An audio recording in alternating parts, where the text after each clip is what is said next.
All right, so we're going to be looking at the dangers of a cheap land. When a land is too cheap, when a land is too cheap, that's your first warning sign. When a land is too cheap, that's your first warning sign. Okay, it's not that you cannot get a cheap land. That's not what I'm talking about. Like I said in my other videos, there are two types of land you want to get, right?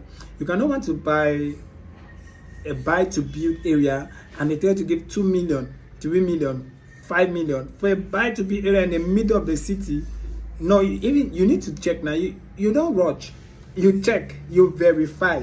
You cannot want to buy a buy-to-build area and they're giving that kind of money. Maybe for my people abroad, you know, areas have developed. I don't want to. Maybe you want to buy a land in Moliko. They tell you to no.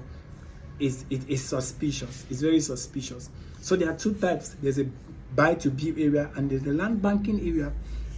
Like for example, if you want to buy a land in a land banking area and they say 40 meters square is 2.5 million, that is a good deal to go, because they are assuming that in 5 months, 10 months, 1 year, 2 years, development will hit that area, and it's always on promotion, especially when real estate get that area and they buy acres and hectares and they distribute in plots and they sell it. You can always secure lands from that place, and it's not cheap, it's just wise, because when lands come, first people that buy always have an advantage. So when a land is cheap, it might get the following problems. The first thing is hidden problems. Maybe it's a family land that the guy wants to sell and run with the money. You need to have knowledge. You need to have trusted people. You need to have knowledgeable people that can guide you. And you want to even buy from people that have been in the field and have the knowledge and they know all the secrets to what people can do to sell lands that have troubles. You can have hidden problems. That's why the guy is just putting it for that amount to just sell it and run so that you remain and solve the problem. The second thing is that there's no proper ownership. You might want to buy a land that is cheap and you see that there's no proper ownership. The person who is trying to sell the land does not even own the land. Maybe it's a family land, or maybe it's a village land, or maybe it's a land that a friend gave him to keep. He wants to just sell and betray the friend.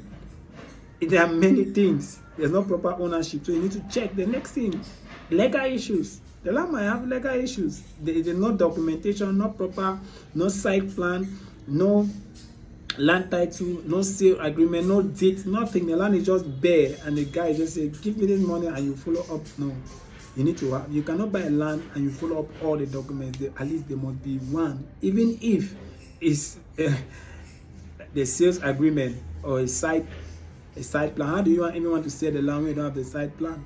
So it is very important that you always verify. When a land is too cheap, it's your first warning. Never forget that. When it's too cheap, especially in a buy-to-build area,